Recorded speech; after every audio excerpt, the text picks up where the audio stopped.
Inner Voice, a heartfelt chat with Dr. Foojan. Eliminate stress, reduce anxiety, and decrease depression. Dr. Foojan Zeine's awareness integration theory has helped thousands like you get incredible life-changing results. The Foojan app gives you her evidence-based treatment in the palm of your hand. Download today. Do you wish to wake up one day and hit the Life Reset button?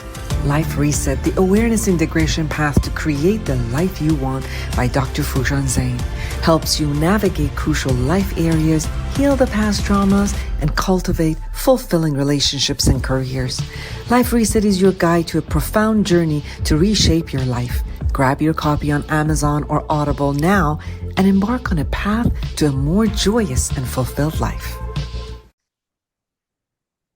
Hello, everyone. Welcome to the Inner Voice podcast, a heartfelt chat with my guests and you beautiful listeners and viewers. I'm Dr. Foojan Zeine. I'm a psychotherapist and author and the originator of the awareness integration theory. It's so great to be with all of you today. I'm excited in this episode to chat with Dr. David Clarke.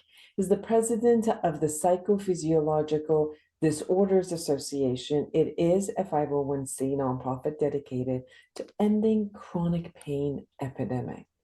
Dr. Clarke graduated from Williams College with a bachelor's degree in psychology, and he held an MD from the University of Connecticut School of Medicine. He's a board certified in internal medicine and gastroenterology.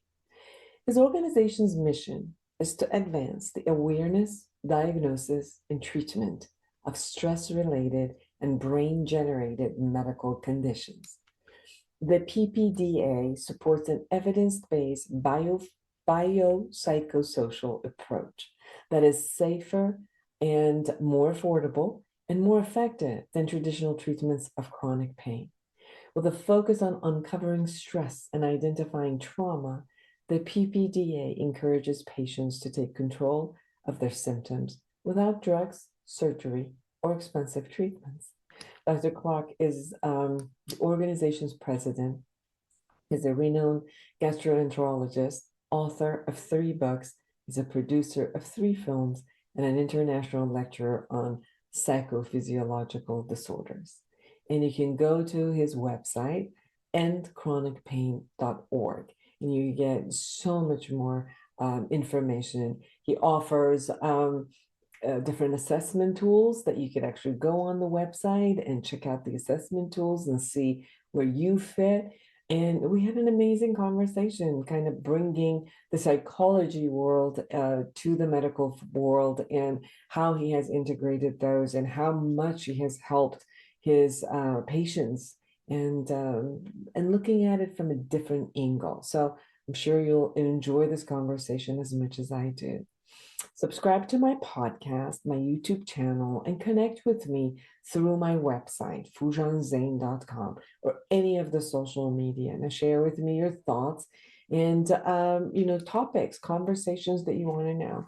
I want you to go and check out Foojan app because we've really reduced the fee for everybody. So go back and check it out. People are enjoying like 60% improvement in one area of life just by doing this work in the Foojan app. So go check it out. I love to hear from you. So please, please, please don't hesitate to contact me in any format. Without further ado, here's Dr. David Clarke. Intentional Parenting, a practical guide to awareness integration theory, written by Dr. Jafari, Dr. Foojan Zeine, and Dr. Manoukian, 3 experts in human development, is your step-by-step guide to raising a healthy child prepared for a culturally integrated world. You're supported in parenting infants to adolescents using the latest evidence-based scientific research on parenting. Order your copy on Amazon now. Break free from the forces holding you back. Get the life you deserve. Eliminate stress, reduce anxiety, decrease depression, and start living your full potential. Thousands have used Dr. Foojan Zeine's awareness integration theory, an evidence-based behavioral health breakthrough with incredible life-changing results. Getting rid of past trauma, having fulfilling relationships, increasing earnings, and living their best life. Now, the Foojan app is available to everyone. The app is Dr. Foojan Zeine's awareness integration theory in the palm of your hand. Download the Foojan app today.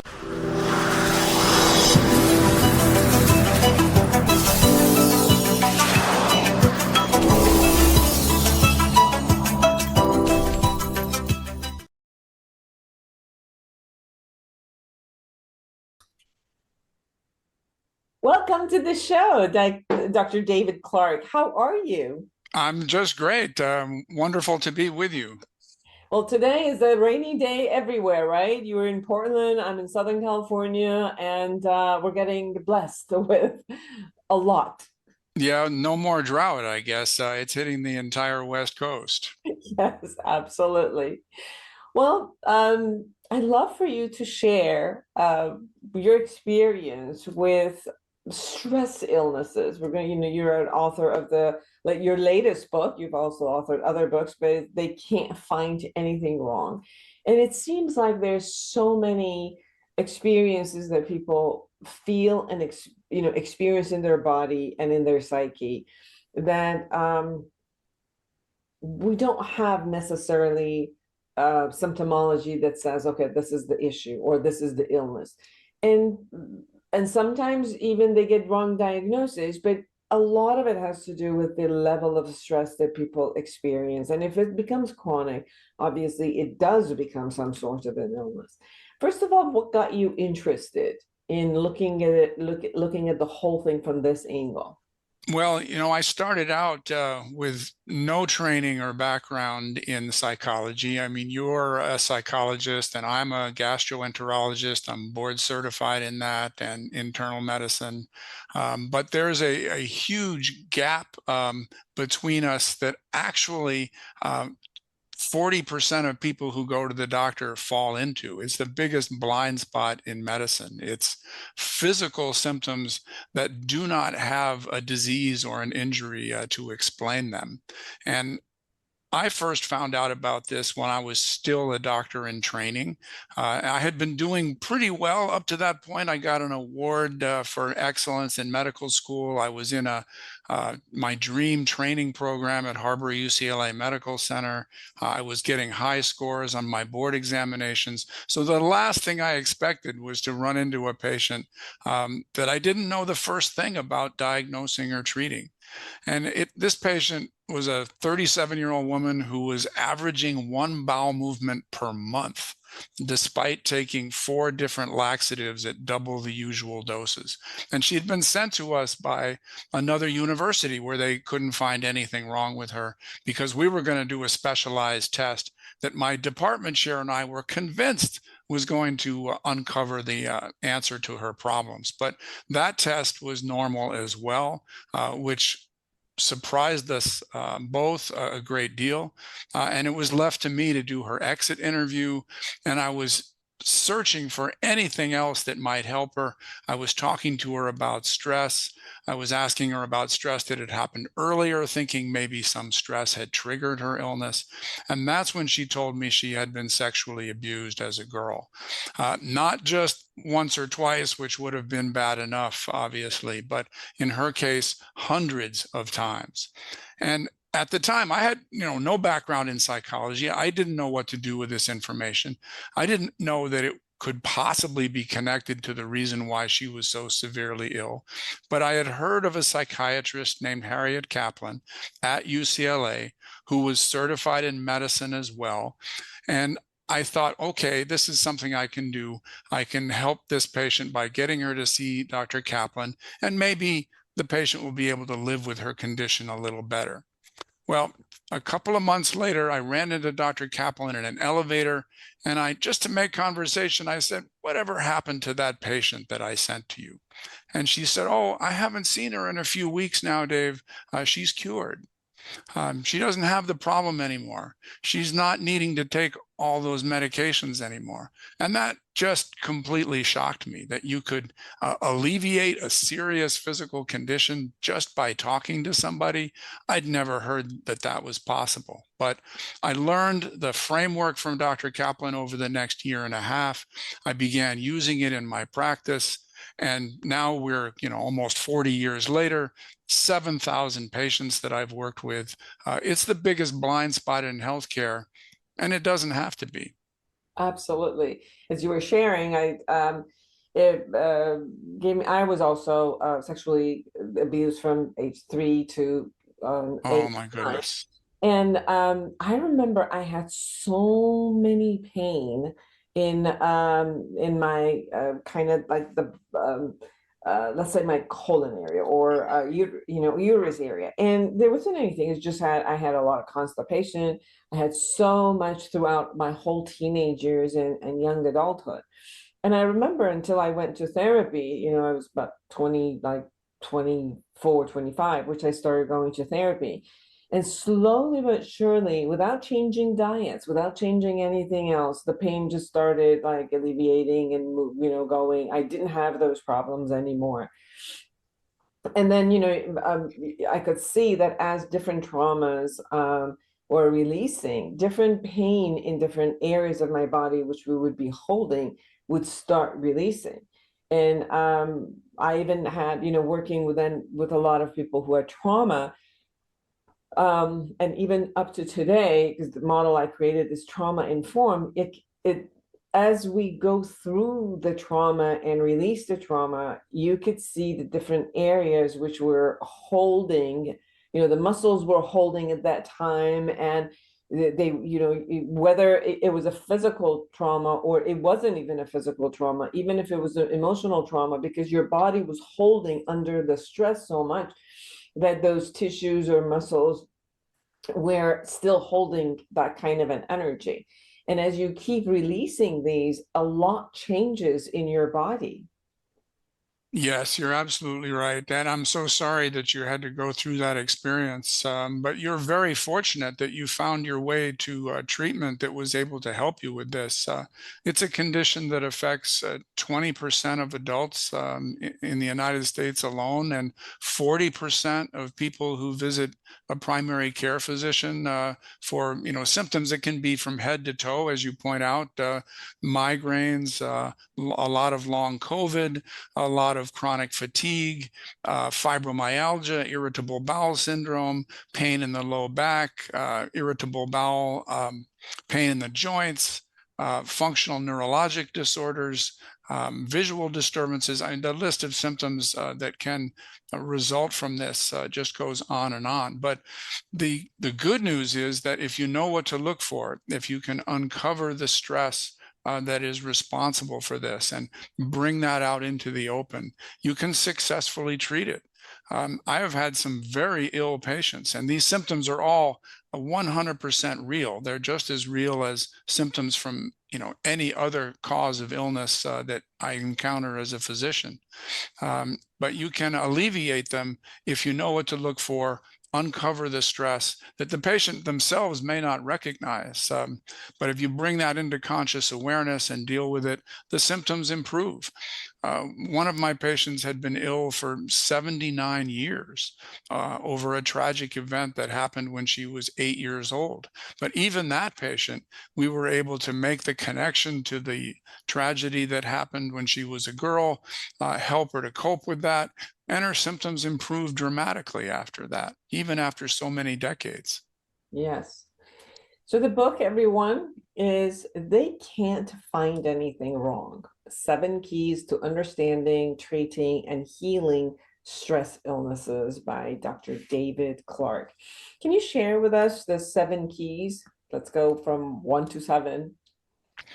Well, these days I like to talk about a process that involves diagnosis, maybe with 5 steps to it.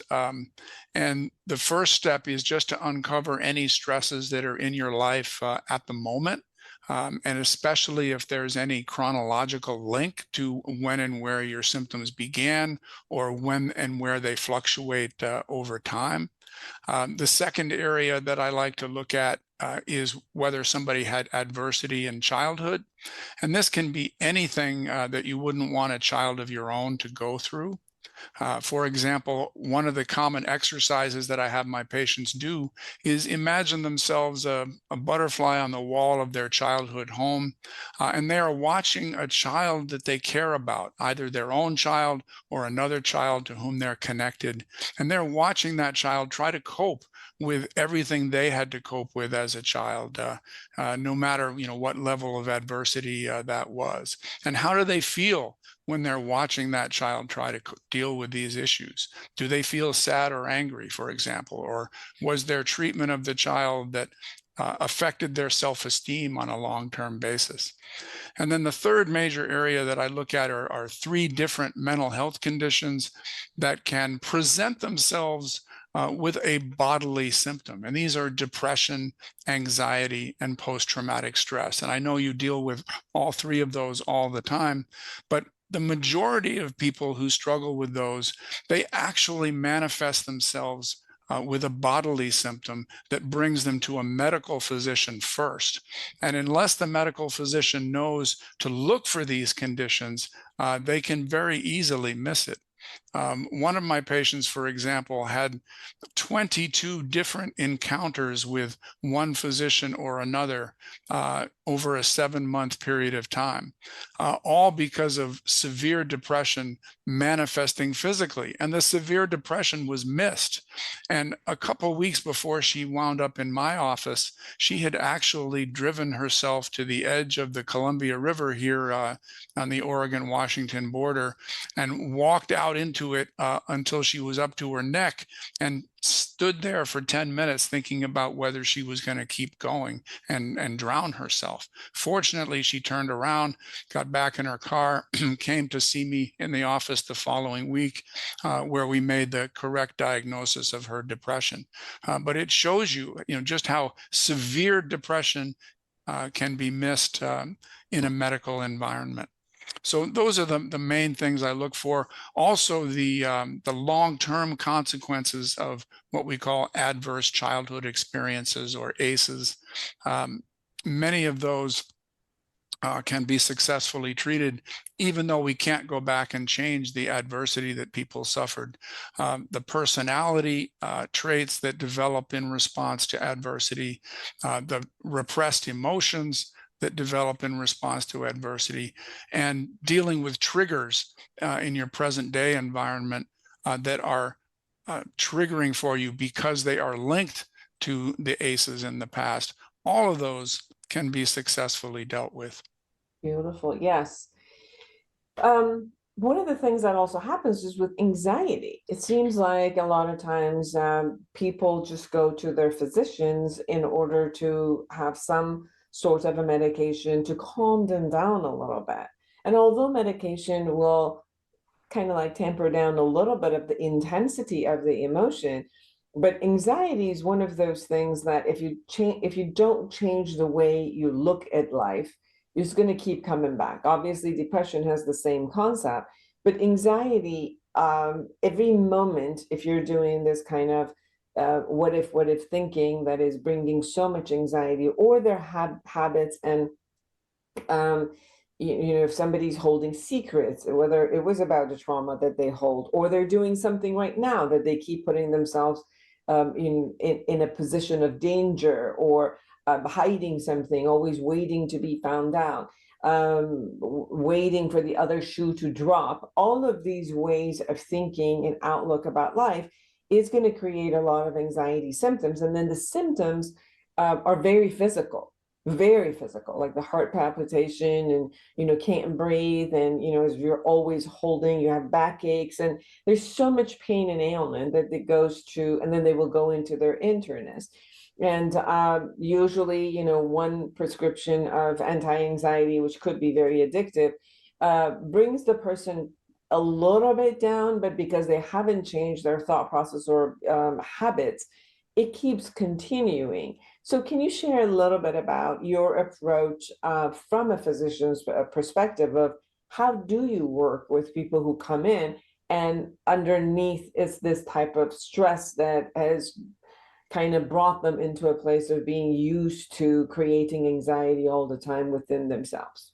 Yes, a lot to unpack there. Oftentimes, the first clue that anxiety is involved is when the physical symptom is more severe or more frequent when the individual is away from what they consider a safe environment. An example is a patient of mine who had severe abdominal cramps, followed quickly by diarrhea, but these were happening 2 or 3 times a week, but they only happened when she was away from home, and home for her was a safe environment.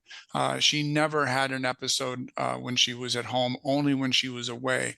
And your intestines and your bowels, they don't know if you're at home or somewhere else. Only your brain knows that. So it was very clear that the brain was involved in the creation of her symptoms, and that was in turn due to anxiety. Now, in looking for the source of the anxiety, very often in my patients, we can trace it back to childhood experience. So many of my patients grew up in environments that resembled a minefield where, on any given day, you might be going through your life as a child and everything would be fine.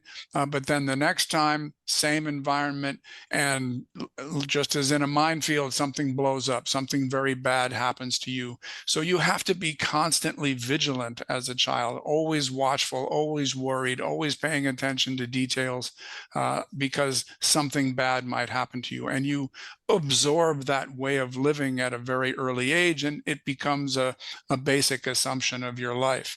But if we can help people to see where they learned these false assumptions about life, who taught them these things, how did they teach them, how did they absorb these lessons from their early environment, then we can begin the process of change, bring the stress level down, and the physical symptoms in response to that also improve as a result. What is your experience of, in the way that the stress puts itself in the body, expresses itself in the body, and when it gets chronic, what mostly symptomology or even illnesses have you seen in all of the years? I know that in your book, you obviously talk about depression and anxiety disorders, and how, obviously childhood stress and trauma has affected them. But where is it that you actually see? Is it all over the body, or is it mostly specific places that you have experienced that stress really affects more and more? Yeah, well, because I'm trained as a gastroenterologist, that was the first group of patients that I saw. They had anything from difficulty swallowing up here to, rectal spasms at the other end, and every kind of symptom in between. One of my patients even had a completely paralyzed stomach. But as time went on and people became aware of the work that I was doing with patients who had no biological or biomedical explanation for their symptoms, they began to send me their mystery cases who had symptoms from all over the body. And this could be temporomandibular joint problems, visual disturbances, migraines, ringing in the ears, trouble swallowing, low back pain was a big one. One of my patients had itching over the skin of his entire body, joint problems, pelvic pain, bladder spasms. There's something called persistent genital arousal disorder is another variation on this. Breathing problems, unexplained cough. The only common denominator is that these patients can have more than one symptom at a time, sometimes a lot more symptoms at a time. One of my patients, my personal record patient, had 27 different symptoms that he was suffering from simultaneously. Another characteristic of these symptoms is that they can move from place to place. I think you experienced that personally, that the symptoms wouldn't always stay in one place. And that's not something that you're going to find with an infection or a fracture or a tumor. Those are not going to move around. They're going to stay stay in one spot. So if you have symptoms that are moving or that are fluctuating a great deal, that's a strong clue that the symptoms are brain generated or stress related. In fact, at our website, endchronicpain.org, we have a very simple 12-item self-assessment quiz that people can take that will screen them and educate them for whether their symptoms are likely to be caused by this. It's set up in a way that the more of these questions to which you answer yes, the more likely it is that the symptoms are generated by the brain by stress. What are your thoughts about the autoimmune diseases? Does that very much related to the stress, or is it just does it caused by stress, or is it just exacerbated by stress?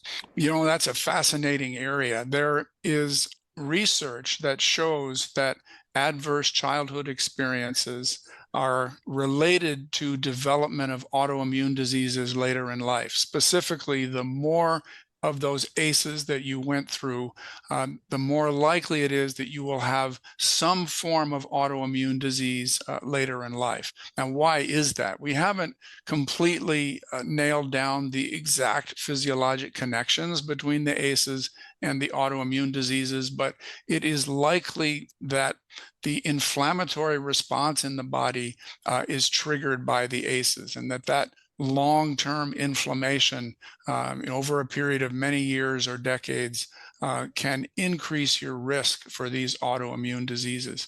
What we don't know is if we successfully treat the long-term consequences of the ACEs, does that change the pathway of your autoimmune disease? Are you less likely to get them?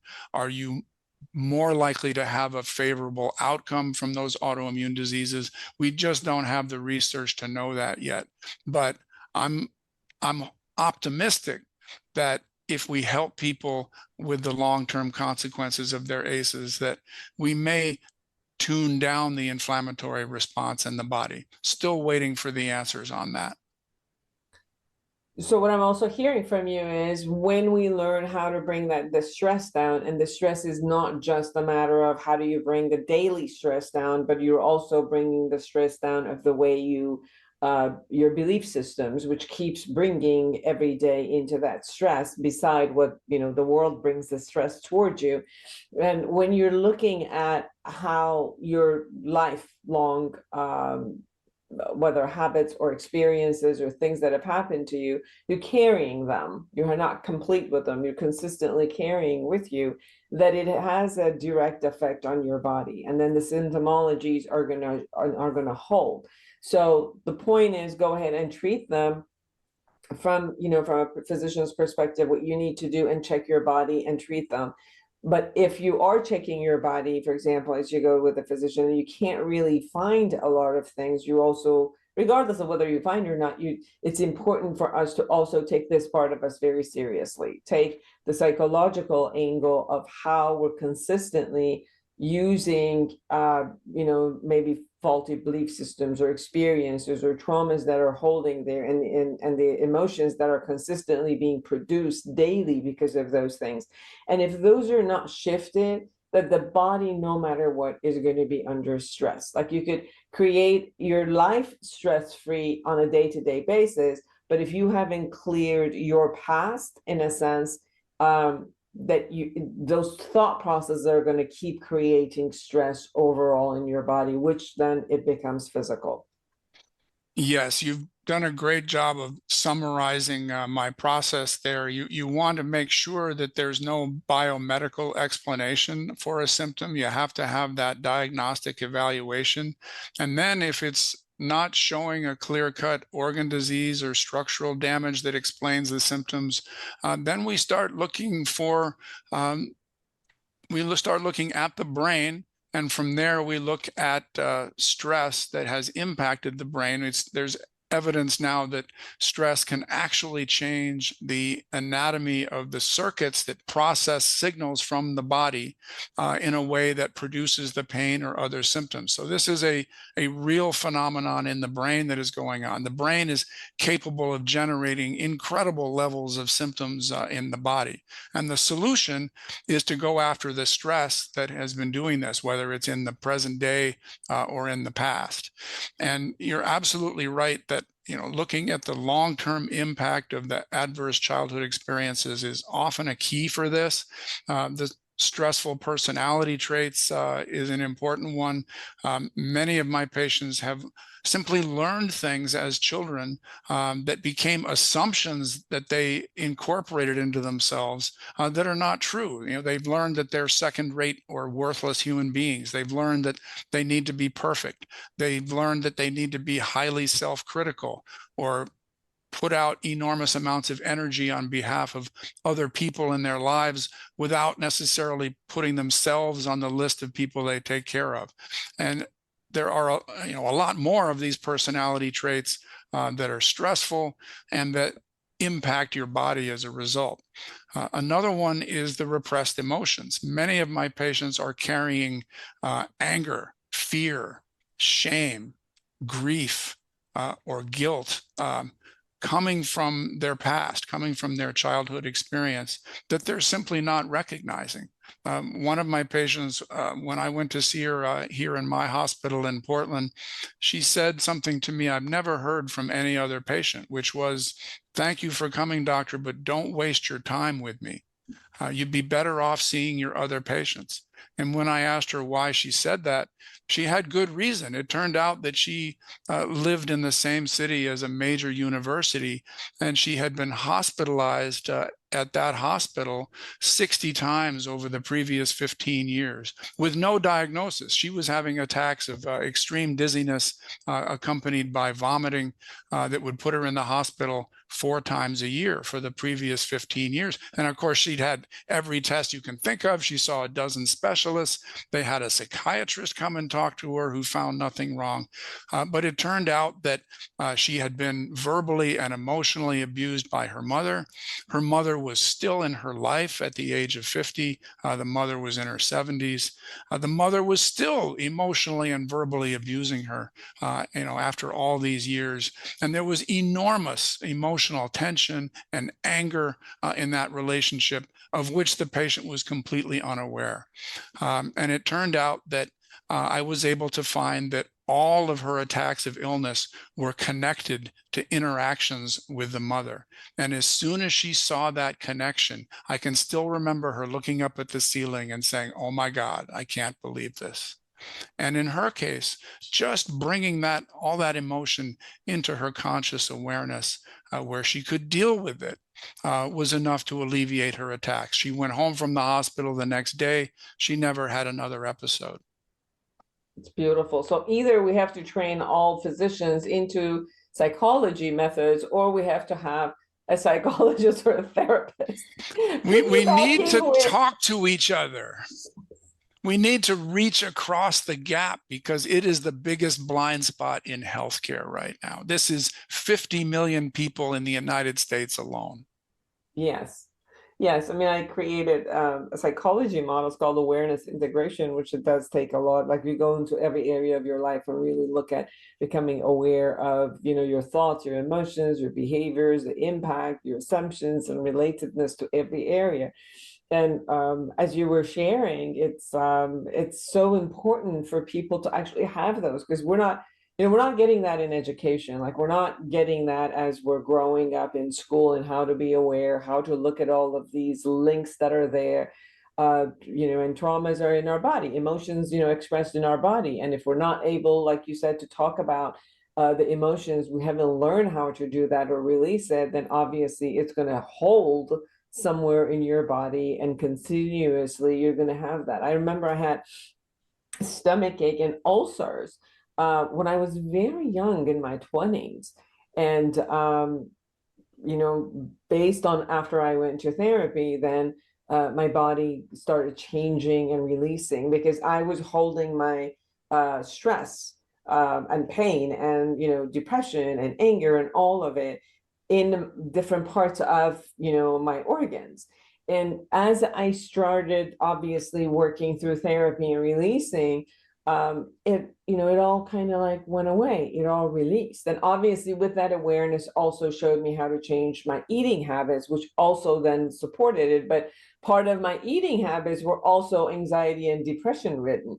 So you could see that all of these went hand in hand. And although there wasn't any type of like chronic illnesses, thank God.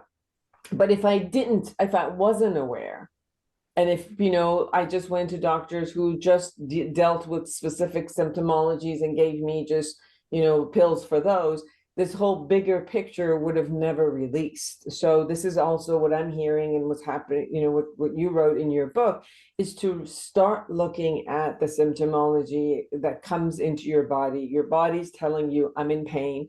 And then as we unfold why it is in pain, that could it be a physical symptomology, and can it, and beside the physical symptomology, can it be all of these other pieces that we could actually take the root cause out and not just deal with symptoms once in a while?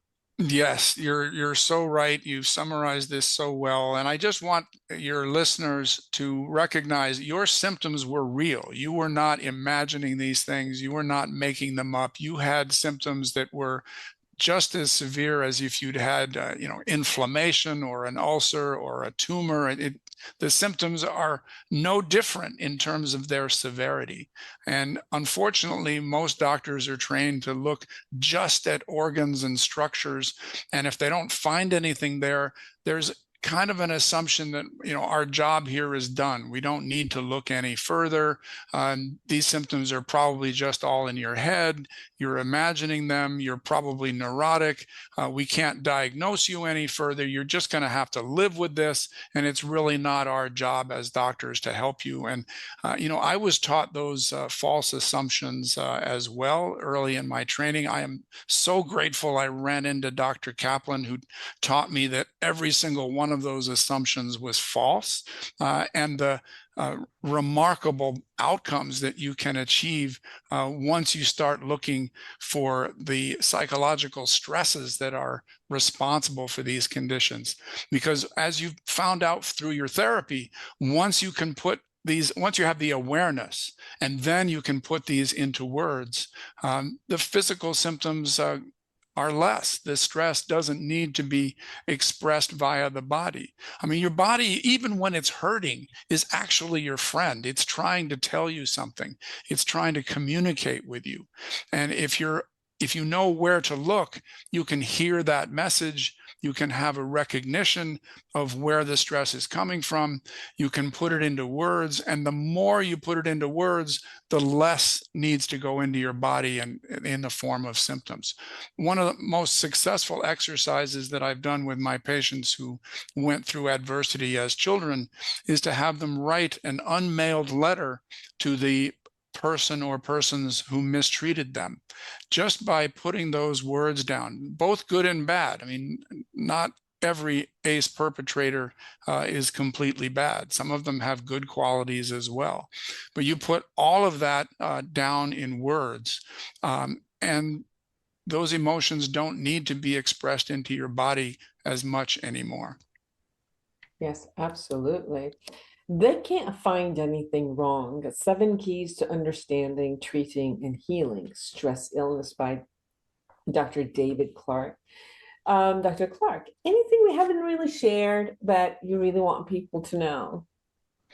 Well, I do like people to check out the website of my nonprofit, endchronicpain.org.